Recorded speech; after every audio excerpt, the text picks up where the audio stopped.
दो तीन दफा रिपीट हो चुका है। ये ट्राइंगल का एक टॉपिक है, लेकिन उसका आगे सब टॉपिक है सिमिलर ट्राइंगल। सबसे पहले देखते हैं सिमिलर शेप्स क्या होती है। जैसे एक छोटा क्यूब है, एक बड़ा क्यूब है, छोटा ग्लास है, एक बड़ा ग्लास है, उसी तरह का, उसी शेप का, मीन्स इनकी शक्लें सेम हो। ट्राइंगल में क्या होगा, दोनों ट्राइंगल्स की जो है ना वो शेप सेम होगी। अच्छा, अब इसको आइडेंटिफाई, सबसे पहला काम है इसको आइडेंटिफाई करना है। अगर आइडेंटिफाई कर लिया फिर क्वेश्चन बिल्कुल इजी है, और अगर तो फिर जो क्वेश्चन है वो कुछ भी नहीं है। अगर नहीं है, सब सीधा क्वेश्चन देखते हैं। अब वो कह रहे हैं कैसे पता चलेगा कि ट्राइंगल सिमिलर है। उनकी तीनों जो साइड्स है वो प्रोपोर्शनल होगी। जैसे ये इसमें गिवन है कि ये देखें, ये अगर ये 15 है तो वो क्या है 30 है। इनकी रेशो क्या है 2 की है। और ये 20 है तो वो क्या है 40 है। इनकी रेशो 2 की है। इन तीनों साइड्स की रेशो जो है वो सेम है। All the 3 sides are proportional. तो फिर ये जो ट्राइंगल है ये सिमिलर ट्राइंगल है। अच्छा, दूसरा केस क्या है, वो ये कि जब इनके तीनों एंगल्स इक्वल होंगे, करस्पॉन्डिंग एंगल, अगर तीनों एंगल्स इक्वल हैं तो फिर भी ये सिमिलर ट्राइंगल्स हैं। दो हो गए। पहले में अगर तीनों साइड्स प्रोपोर्शनल है, दूसरे में क्या है कि अगर तीनों एंगल्स इक्वल हैं, ठीक है, तो फिर भी ये सिमिलर ट्राइंगल्स होंगी। और इसकी प्रॉपर्टी क्या होगी कि दो साइड्स की रेशो सेम होगी, कोई भी दो साइड्स की। जैसे कि 10/5 है, 16/8 है, और साथ क्या आता है 12/6 है। सबकी रेशियो जो है ना वो सेम आ रही है। फिर हम इस प्रॉपर्टी को यूज करेंगे। तीसरा देखने का तरीका यह है कि अगर दो साइड्स गिवन है, दो साइड्स प्रोपोर्शनल है और दरमियान वाला एंगल सेम है। जैसे ये 17 है और वो क्या 51 है, 3 टाइम्स है। 37 है और वो 111 है, 3 टाइम्स है। दोनों साइड्स क्या है प्रोपोर्शनल है, और उनके दरमियान वाला जो एंगल है वो क्या है, वो सेम है। तो ये तीनों कैसे याद रखने हैं। पहला केस क्या है कि जब तीनों एंगल्स इक्वल हैं तो फिर आराम से हम कह सकते हैं कि ट्राइंगल प्रोपोर्शनल है।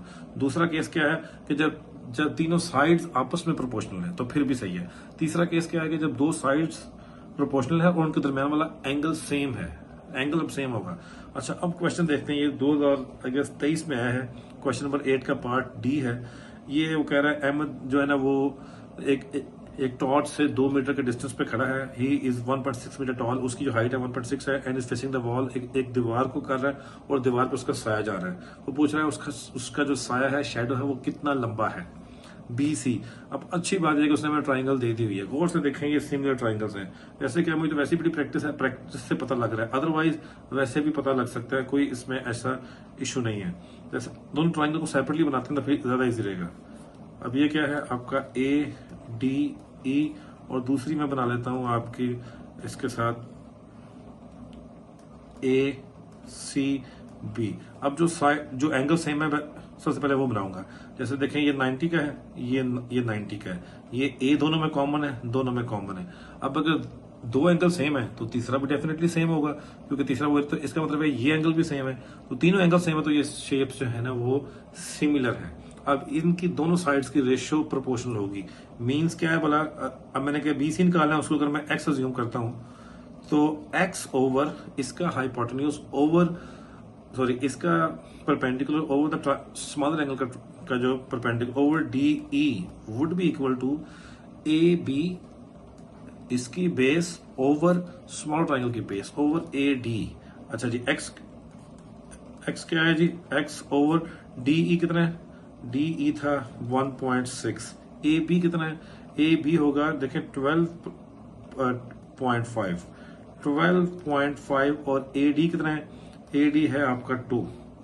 AD आपका 2 है, तो अभी इसको सिंप्लीफाई कर लें, x हो जाएगा 12.5 ओवर 2 इंटू 1.8।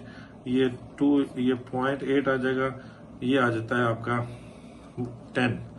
10 मीटर। तो इसका जो साया है वो 10 मीटर का होगा। सिंपल सी कहानी ये है कि हमने सबसे पहले हमें सिमिलर ट्राइंगल पता थी। सिमिलर ट्राइंगल अगर पता थी तो उसके बाद पता है कि इनकी करस्पॉन्डिंग रेशियो सेम होती है। यानी कि परपेंडिकुलर को अगर मैं परपेंडिकुलर पे डिवाइड कर रहा हूँ और बेस को बेस पे डिवाइड कर रहा हूँ तो फिर रेशियो क्या आएगी, सेम आएगी। उस सेम रेशियो से मैंने आराम से निकाल लिया। इसमें मेन पर्पज ये था कि आपको सिमिलर ट्राइंगल आइडेंटिफाई करनी आती हो। उसके 3 ही मेथड है, फिर रिपीट कर देता हूँ। सबसे पहले ये है कि अगर तीनों एंगल सेम है तो फिर वो सिमिलर है। जैसे हमारे इस वाले केस में था, तीनों एंगल सेम थे। किस तरह सेम थे, वो ये एंगल भी सेम है, ये 90 वाला भी सेम है, तो फिर डेफिनेटली तीसरा जो एंगल है इन दोनों का वो भी सेम ही आएगा, क्योंकि दोनों एक लाइन पे आ रहे हैं। और दो एंगल 180 माइनस 90 है तो तीसरा भी यही है। माइनस 90 सपोज का 20 है तो तीसरा भी यही एंगल है और इसका भी यही एंगल है, सेम एंगल है। अच्छा, एक और तरीका है सिमिलर ट्राइंगल देखने का कि अगर तीनों साइड्स प्रोपोर्शनल है, तीनों साइड्स तो फिर भी सिमिलर ट्राइंगल है, इसमें रेशियो यूज कर लेंगे। या फिर ये कि दो साइड्स और उनके दरमियान वाला एंगल अगर सेम है तो फिर दो साइड्स प्रोपोर्शनल है और एंगल सेम हो, तो इसको यूज करते हुए हमने दोबारा इस क्वेश्चन पे आए थे कि हमने इसको दो ट्राइंगल्स में हमने कन्वर्ट किया, और उसके बाद हमने जो है ना इसकी रेशियोज निकाल ली और हमने कहा जी कि ये हमारा जो भी आंसर है। तो इसमें सिर्फ हमने ट्राइंगल्स की रेशियो निकालनी और कुछ नहीं करना। फिर नहीं समझ आए तो बताइएगा, फिर इसको अगली वीडियो में जो है ना मजीद रिफाइन करते हैं। Thank you.